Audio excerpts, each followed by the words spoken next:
Official.StreetSmarks@gmail.com is how you want to contact us. Listen to us right here exclusively on YouTube, Street Smart Audio. Or fuck with us. Official.StreetSmarks on SoundCloud and IG. Street Smart Fanpage on Facebook. Street_Smarks on Twitter. Or catch my antics as the administrator of ECW Memories on Facebook. This is the Extreme Retro Review for ECW, March 22nd, 1994. H-Dub, what are your thoughts of this show? My thoughts are, I thought this was overall a weird show. It did have a great ending until, unfortunately, Road Warrior Hawk showed up and you know, kind of put a damper, but it'll all make sense once you do your review and shit. But yeah, overall weird. I want to highlight that my partner in crime missed the last two shows due to a botched Saturnalia excursion. Saturnmania.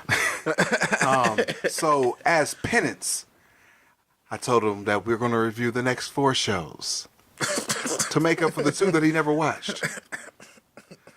So we'll be reviewing 4 shows on this trail of suck. And that's that. In my defense, friend, for those who listened last week, I wouldn't even really say a defense. I say I watched the shows last week with Fuge because I was on my way to watch them at my house. He's like, just come through and we'll watch them here. I was like, oh, that's a great idea. I was like, no doubt. I want to highlight, before I just want to interject. I want to interject that last week when you explained me and you watching the shows at my domicile, that you gave my voice the girly voice. You said, "Oh, come on over," and I'm thinking to myself, I don't fucking sound like that. You gave me Amber's voice. Yeah, I caught myself. I have my babs so used to doing the Amber voice when I be talking about these women. I caught that. Oh shoot, good ear. But it's like, yeah, you're gonna come over and watch it in my house, and I like that. All right, player, no doubt. No, but so yeah.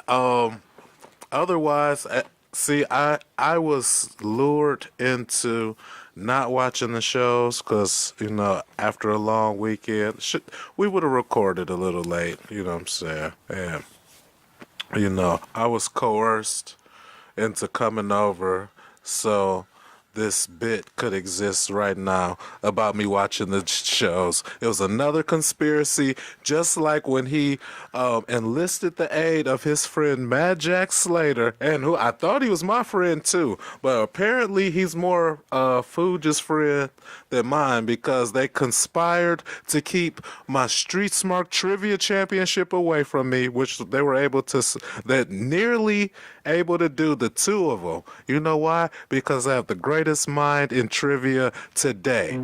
Ask my people at my job, because there's a Jeopardy calendar every day. We used to ask a question when I work at the old department, and 9 times out of 10, H-Dub, get the question right. So I am the rightful uncrowned trivia champion. Anyway, I say all that to say is that it was another one of Fuge's elaborate schemes that has hatched, and it came to manifest. But you know what? I paid my penance. I watched all 4 episodes. This weird one, the next mediocre one, and then the 2 shitballs after that.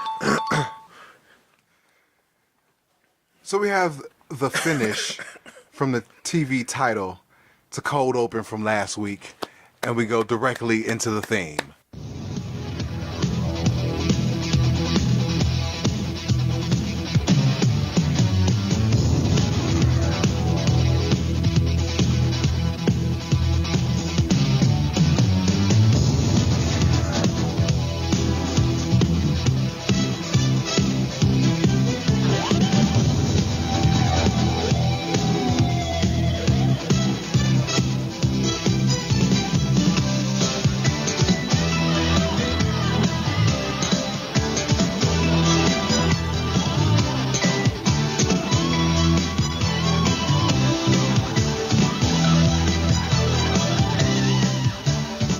So we got Joey in the nest.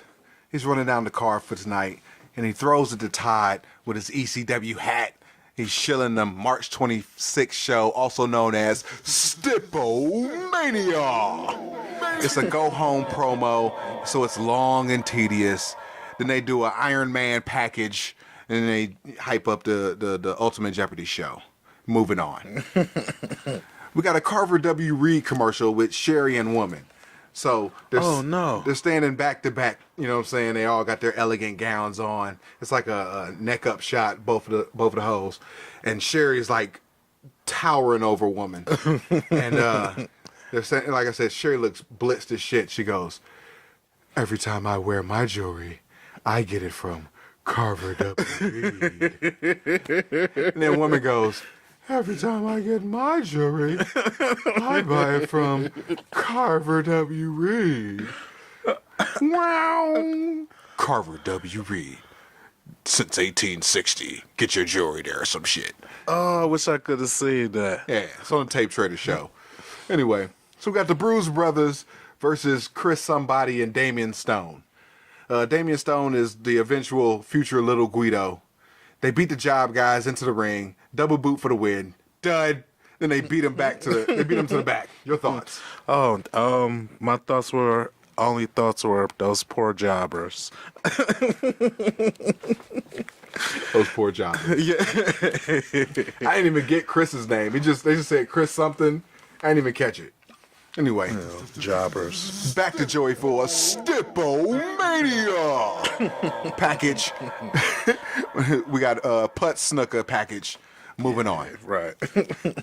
We got Joey with Jason, the sexiest man on earth. He's in the nest, and they're talking about the main event at Stipomania.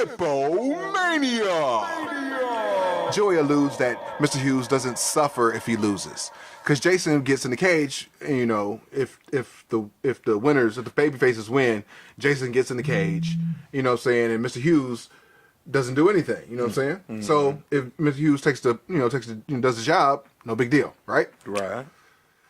Joey asks if their relationship is tight because money talks, and he could take a dive.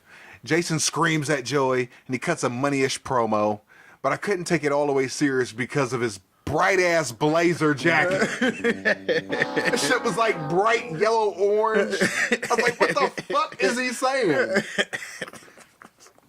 You wanna go there? Oh, man. Yeah, he was very impassioned, though.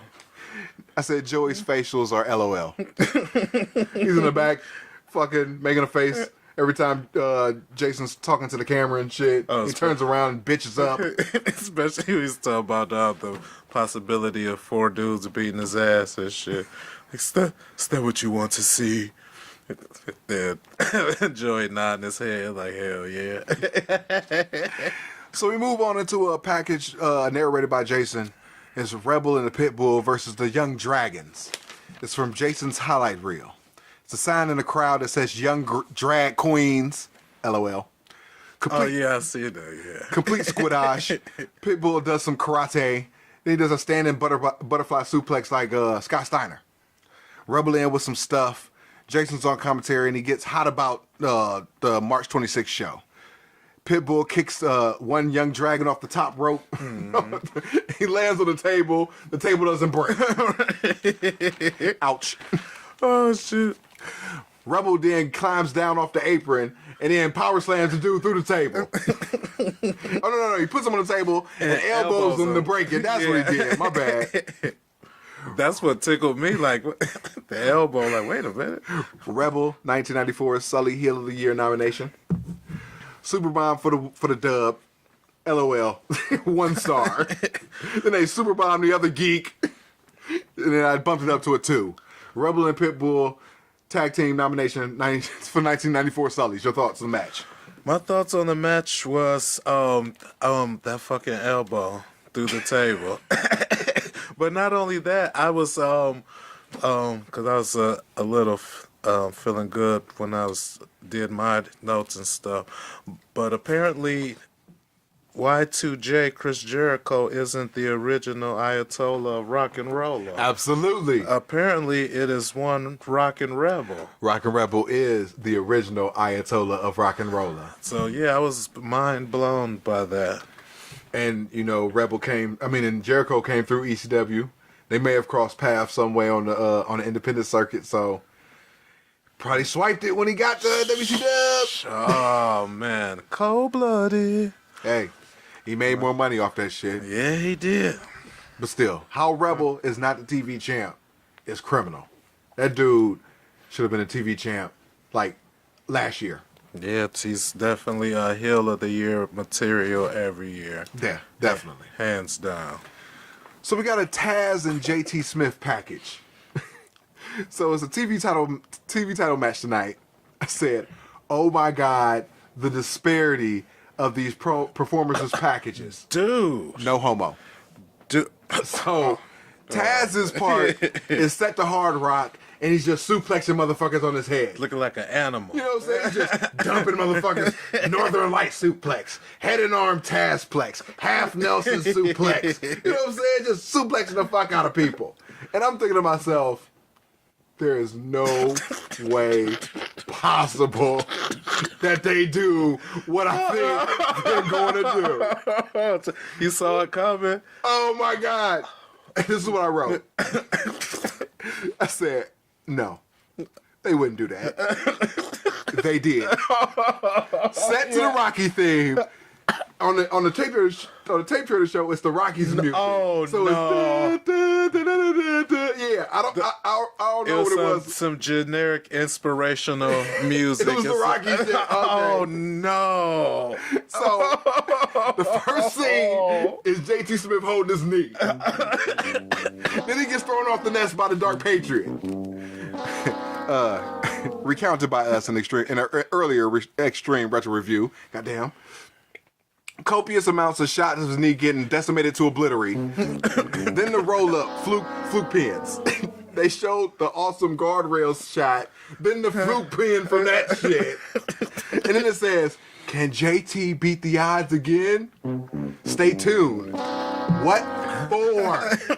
Why should I even bother to watch this match? They showed this motherfucker holding his knee the entire time, or getting his ass whipped the entire time, and then motherfuckers slipping on a banana peel, and he's getting the motherfucker 1, 2, 3.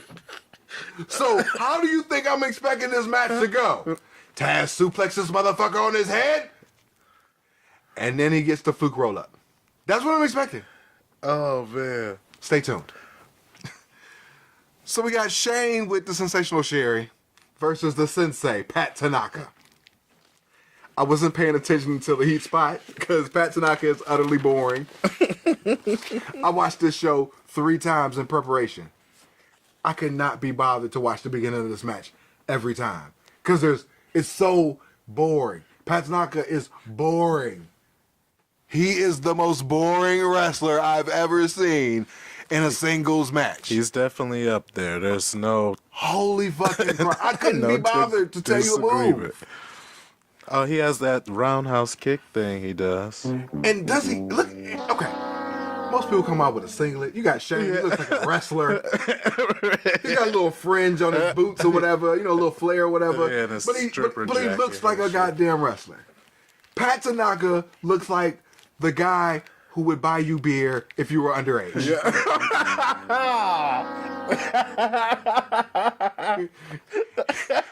Hey kids, I buy your booze.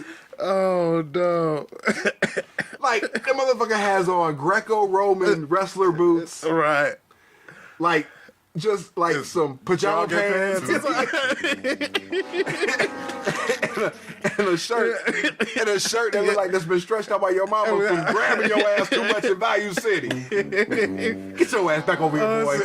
Got the bacon neck and shit. Right. Over here doing spots with a wrestler. It's like a wrestler versus some guy. Oh shit. Oh my God. But it is Pat Tanaka though, so you know what I'm saying? He teamed up with Mr. Fuji, so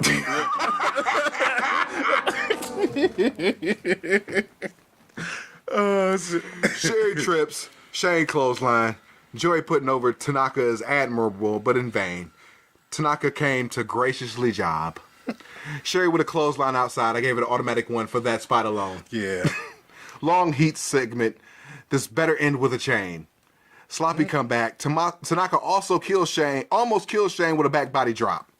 Tiger bomb, but Sherry runs in. Tanaka goes for the power bomb on her. Shane clotheslines his head for the dub. 1 star.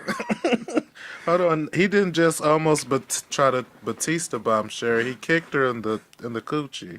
I or missed tried that. to. You know, I said that straight, man style. Right after he was done with Shane and shit. But anyway, I just thought that was interesting. Like, damn. Something was said after the match. I didn't pay attention. I said, always go with your gut. Moving on. So we got a Goof Cairo package with Sandman hyping their match on 26th. Moving on. So I got a question about Cairo and Sandman. Were they really best friends, or was that just something they were saying for the storyline and shit? Did you not see any of the promo packages where Cairo was at Sandman's wedding? So I saw like a 3-second clip where Sandman was standing up there and there was a dude next to him, but I wasn't sure if that was Tommy Cairo or not. Yeah, that was Cairo. Oh, it was? Yeah, they're friends. They trained together. Oh, okay. Yeah, it is so- legit. Oh, so it makes sense. It's legit. They'll do some business together and shit. Moving on. We got a 911 package. He's coming. Phrasing. Chokeslam Orama is set to terrible rock music. Moving on. So in the main event, we got a TV title match. JT Smith versus the Tazmaniac with woman. Crowd chants for JT, but Taz starts early. Joey's burying him. We got a belly to Bailey for 2. JT with a comeback, but it's scary. The Public Enemy come down. They harass woman. JT with a double noggin. Taz just suplexes in, but JT cradles for the dub. Dud. New champ. Everybody from the 326 brawl. Everybody from the 326 main event brawl in the ring to end the show. Hawk does some stuff while Iron Man plays. The babyfaces clear the ring. Babyface Kevin Sullivan. Weird. That was weird. March 26th, final shield. Overall, JT Smith still eating out here. Otherwise, That's right. Otherwise, terrible show. I just want to add my 2 little thoughts right quick.